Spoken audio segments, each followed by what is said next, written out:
السلام علیکم پاکستانیوں، ایک نئی ویڈیو کے ساتھ حاضر ہوا ہوں۔ پاکستانیوں، سیاست اس معیار پہ آ چکی ہے پاکستان کی کہ سیاستدان اب خود ایک دوسرے کے مقابلہ نہیں کریں گے، بلکہ ایک دوسرے کے گھر والوں کو ہر ہنسا کر کے مقابلہ کریں گے، جو انتہائی گھٹیا ہے۔ پاکستانیوں، آپ ذرا اس سیاست پر غور کریں کہ اس کی شروعات کس نے کی، کب کی اور کس طرح کی، تو آپ کو خود سمجھ آ جائے گا کہ ایک گھٹیا ترین سیاست کس نے شروعات کی اور ان سیاستدانوں میں کون اس طرح ہے، اور وہ کون سیاستدان ہے جو خود مقابلہ نہیں کر سکتا مردوں کے ساتھ، یا تو عورتوں پہ الزامات لگا لیتا ہے یا مخالف سیاستدانوں کے خلاف عورتوں کو میدان میں اتار دیتا ہے۔ پاکستانیوں، آپ کو یاد ہوگا کہ بے نظیر مرحومہ کو سب سے زیادہ پریشان کس سیاستدان نے کیا تھا، کس سیاستدان نے اس کو سب سے زیادہ ذہنی اذیت سے دوچار کیا تھا، اور آپ کو پتہ ہوگا کہ اس سیاستدان کا نام کیا ہے۔ پاکستانیوں، اس سیاستدان کا نام ہے نواز شریف، جس نے بے نظیر کی گھٹیا ترین تصویریں ہیلی کاپٹر سے گرائی، صرف اس لیے کہ وہ سیاسی طور پہ ہار جائے۔ اس کی والدہ کی تصویریں ہیلی کاپٹر سے گرائی، اور تو اور اسمبلی میں جب وہ آتی تھی تو اس کے خلاف گھٹیا الفاظ بول بول کے آوازیں کرتا تھا اپنے وزیروں کے ذریعے، اور یہ خوش ہوتا تھا۔ اور اگر آپ کو یاد ہو تو ایک دفعہ مرحومہ بے نظیر اسمبلی میں رو پڑی تھی، کیونکہ اس کو نازیبا الفاظ اسمبلی میں نواز شریف کے وزیروں کی طرف سے کہے گئے، جس میں وہ اسمبلی سے روتی ہوئی چلی گئی تھی۔ یہی نہیں، صرف مولانا سمیع الحق صاحب مرحوم ایک دفعہ نواز شریف جب 2 تہائی اکثریت لے کے آئے تھے اور خود کو امیر المؤمنین بنانے کے چکر میں تھے، تو سمیع الحق صاحب نے مخالفت کی تھی سخت اس وقت اکیلے، کیونکہ مولانا فضل الرحمان تو ہمیشہ جس کی حکومت ہوتی ہے اسی کے ساتھ ہوتا ہے، اس کی تو نہ کوئی اصول ہے، اس کا نہ کوئی کعبہ قبلہ ہے، وہ تو ہمیشہ جس چور کی حکومت ہوتی ہے اسی کی گود میں بیٹھا رہتا ہے۔ تو سمیع الحق صاحب نے اکیلے میں اس کی مخالفت کی، وہ انتہائی 2 تہائی اکثریت پہ طاقتور تھا، نواز شریف کی حکومت انتہائی طاقتور تھی اس وقت۔ تو اس وقت بھی افسوس کی بات، یہ میڈیا تو اتنا اوپن تھا نہیں اور نہ اتنے میڈیا کے چینل تھے، تو اس وقت بھی مولانا سمیع الحق صاحب مرحوم کے خلاف ایک عورت کو چھوڑا گیا تھا، جس عورت نے بڑے مجمع میں کہا تھا کہ مولانا کے میرے ساتھ تعلقات تھے اور مولانا مجھے فون کیا کرتے تھے، جس پہ مولانا صاحب بیچارہ خاموش ہو گیا تھا، اور اس کے بعد اس نے کچھ عرصے کے لیے سیاست سے بھی کنارہ کشی اختیار کر لی تھی، کیونکہ اس بیان کے بعد نواز شریف نے اپنے وزیروں کے ذریعے مولانا سمیع الحق صاحب کے خلاف انتہائی نازیبا بیانات جاری کروائے۔ پھر 1996 میں یا 1997 میں جب عمران خان آئے، انہوں نے سیاست میں قدم رکھا، تو جب انہوں نے دیکھا کہ اس نے ہماری پارٹی جوائن نہیں کی اور یہ مخالفت میں آ رہا ہے، تو سب سے پہلے اس کی بیوی پہ اٹیک کیا، جمائمہ خان پہ۔ اس پہ سب سے پہلے یہودی کا الزام لگایا، جبکہ وہ مسلمان تھی، یہودی کا کمپین چلا کے پھر اس کے بعد جب اس پہ کام نہیں چل سکا تو پھر اس بیچاری پہ ٹائلز اسمگلنگ کا الزام لگایا، تو اس کو بھی شدید پریشان انہوں نے کیا۔ اب آئے جی اس جماعت کی سیاسی جد و جہد پہ بات کر لیتے۔ جب مشرف نے نواز شریف کا تختہ کلٹی کیا، تو اس کے بعد نواز شریف کا کوئی وزیر بھی سڑک پہ آنے کے لیے نہیں تھا، حتیٰ کہ اس کے اپنے بھانجے بھتیجے عابد شیر علی کا والد ہو گیا عابد شیر علی، وہ بھی کوئی بھی ان کے لیے نہیں نکلا۔ ملک بھر میں مٹھائی تقسیم کی گئی،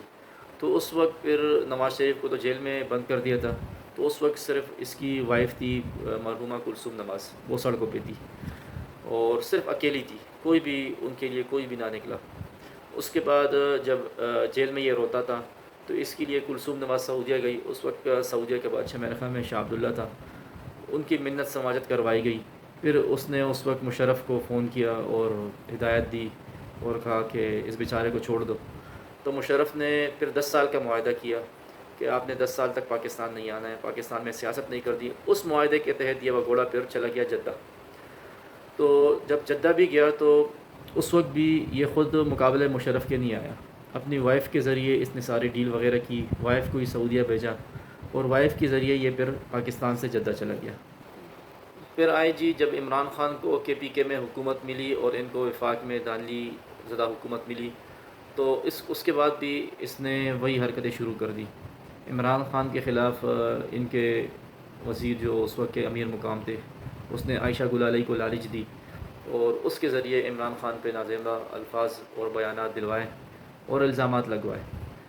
جب بات یہیں ختم نہیں ہوئی، جب اس کے بعد ریحام خان اور عمران خان کے درمیان ڈیورس ہوئی، تو پھر انہوں نے شہباز شریف نے، حنیف عباسی نے ریحام خان کو لالچیں دی اور ان سے کتاب لکھوائی، جو انتہائی گھٹیا اور غیر اخلاقی کتاب لکھوائی، اور انہوں نے سوچا کہ شاید اس کتاب سے ہم 2018 کے الیکشن جیت جائیں گے۔ تو وہاں پر بھی اس نے خود مقابلہ نہیں کیا، عورتوں کو ہی آگے کیا اور اٹیک عورتوں کے ذریعے کیے، خود نہیں کیا۔ اور صرف یہی نہیں، ریحام کو جلسوں میں بھی لے جایا گیا، عمران خان کے خلاف بدترین اور گھٹیا بیانات دلوائے گئے، لیکن پھر بھی 2018 الیکشن عمران خان جیت گیا۔ اور بات پھر یہیں ختم نہیں ہوئی، الیکشن سے کچھ عرصہ پہلے جب ان پہ ایون فیلڈ کا کیس چل پڑا انگلینڈ میں جو ان کے فلیٹ ہے، تو اس کی جب چیف جسٹس نے رسیدیں مانگی، تو اس وقت بھی یہ خود نہ رسیدوں کے لیے گیا نہ مقابلہ کرنے گیا۔ اس وقت بھی اس نے اپنی بیٹی مریم نواز کو ہی قطر بھیجا، قطری شہزادے سے خط لانے، اور وہ الگ بات کہ وہ خط سپریم کورٹ نے تسلیم نہیں کیا، کیونکہ وہ قطر کے آفیشیل لیٹر ہیڈ پہ تھا نہیں، تو وہ جعلی خط تھا۔ تو اس وقت بھی یہ مقابلے کے لیے خود نہیں آیا، اپنی بیٹی کو آگے کیا۔ تو یہی وہ سیاستدان ہے جو آج یہ موجودہ وقت میں انتہائی گھٹیا حرکتوں پر پھر اترا ہے۔ جبکہ آپ غور کریں، اگر یہ خط لانا چاہتے، اگر یہ سنجیدہ ہوتے، خود چلے جاتے یا اپنے ڈبلو ببلو بیٹوں کو بھیج دیتے، لیکن ان کو تو یہ آتا ہی نہیں ہے مقابلہ کرنا۔ اور صرف یہی نہیں، 2018 میں جب عمران خان کی حکومت آئی تو 3.5 سال تک ان کے دونوں بیٹے مفرور رہے لندن میں، خود یہ شروع میں جیل رہا، پھر ڈرامہ کر کے یہ باہر چلا گیا بگوڑ، اور پھر 3.5 سال تک بھی وہ چالاک لومڑی کو یہیں پہ پاکستان پہ چھوڑ کے گیا، اور وہ دن رات جھوٹ بولتی رہی، جھوٹ تو ان کی فطرت ہے۔ تو پھر 3.5 سال اس نے ایک عورت کو عمران خان پہ چھوڑا، اور افسوس کی بات یہ ہے کہ آج وہی عورت، وہی نواز شریف کی بیٹی، پھر نواز شریف ایک دفعہ پیچھے اور اپنی بیٹی کو آگے کر گیا، آج وہی نواز شریف کی چالاک لومڑی ایک عمران خان کی پردہ خاتون، جس کا سیاست سے تعلق ہی نہیں، جو وزیر اعظم کے ہوتے ہوئے بھی سیاست سے الگ رہی، کردار کشی کی جا رہی ہے، جعلی آڈیو اس کے خلاف جاری کی جا رہی ہے، اور پھر دھمکی دی جاتی ہے کہ ہمارے پاس کچھ غلط ویڈیوز ہے۔ تو آپ خود اندازہ لگائیں کہ پاکستان میں یہ گھٹیا ترین سیاست کون کر رہا ہے، اور پھر اپنے جو بکاؤ صحافین کے بیٹھے چینل میں ان کے ذریعے جعلی ریکارڈے، جعلی وائس میسیجز چلائے جا رہے ہیں، جس میں عمران خان کی وائف کو ٹارگٹ کیا جا رہا ہے، مقابلے میں پھر بھی نواز شریف نہیں آ رہا ہے، وہی اس کی چالاک لومڑی اس کو آگے کیا ہوا ہے، اور پھر اٹیک عمران خان کی وائف پہ کیا جا رہا ہے۔ اور زبردست اور افسوس کی بات یہ ہے کہ آج کل تو سب کچھ امریکہ ان کے ساتھ ہے، اسٹیبلشمنٹ ان کے ساتھ ہے، لیکن 3.5 سال کی حکومت کے بعد بھی 1 روپے کی کرپشن یہ نہ ثابت کر سکے، نہ الزام لگا سکے۔ جو الزام یہ لگاتے آخر میں خود پھنس جاتے ہیں۔ تو اللہ نے ان کو ذلیل کیا ہے، کیونکہ ان کی سیاست ہی، تاریخ ان کی بنیاد سے ہی سیاست گھٹیا ترین سیاست تھی، لیکن چونکہ اس وقت اتنا میڈیا تھا نہیں، سوشل میڈیا تھا نہیں، تو ایکسپوز نہیں ہوئے تھے، اور اب یہ ایکسپوز ہو رہے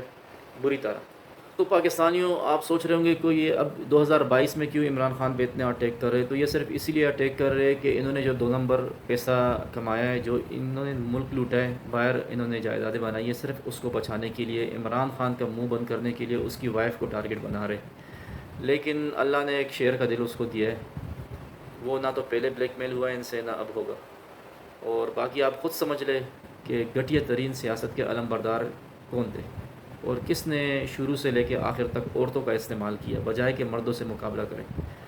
ویڈیو پسند آئی ہے تو کمنٹس میں رپلائی ضرور دیجیے گا۔ بہت شکریہ، اللہ حافظ۔